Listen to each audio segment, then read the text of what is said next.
People in Midwest farm states have the highest rate of Parkinson's disease in the U.S. Although it's not known exactly what causes it, experts say the incidence is even higher among farmers than the general population. Jonathan Knutson looked into the disease and how farmers are affected. David Holt is a farmer. Now his daily routine includes exercise therapy. 2, 3. He loves farming and doesn't plan to stop, but he says having Parkinson's does affect him. I don't focus on the fact that I have Parkinson's. I don't tell myself, well, I can't do that because I have Parkinson's. I can't do this. I do everything I've always done. Maybe some days it's a little slower to do, but you have to motivate yourself also because there's a lot of depression involved with Parkinson's.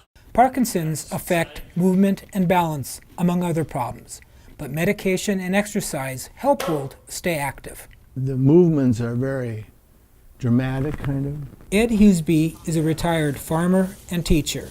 In 1999, he found he didn't have enough energy for both, so he rented out the farm. He was diagnosed with Parkinson's in 2012. As you can see, I don't tremor an awful lot. Ed credits medication and exercise 1, 2, 3, 4, 5. with keeping the disease at bay.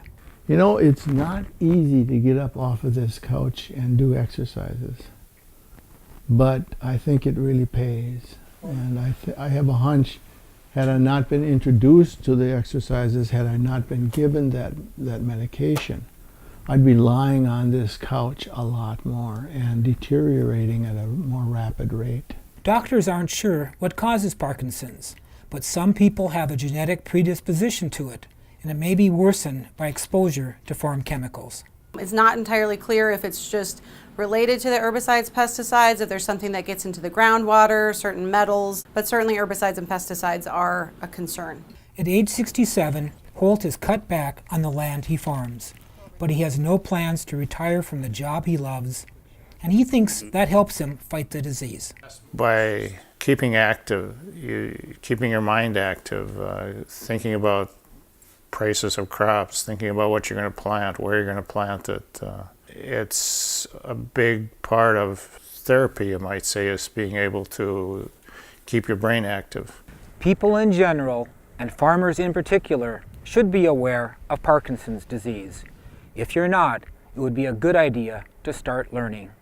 For Ag Week, I'm Jonathan Knutson.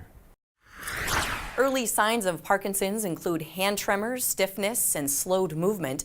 Those can often be mistaken for other problems, so the best advice is to see your doctor as soon as you have any symptoms. How long will this bitter cold last? Your forecast is up next. And later, we'll have a forecast of another type, a look at next year's Ag Outlook.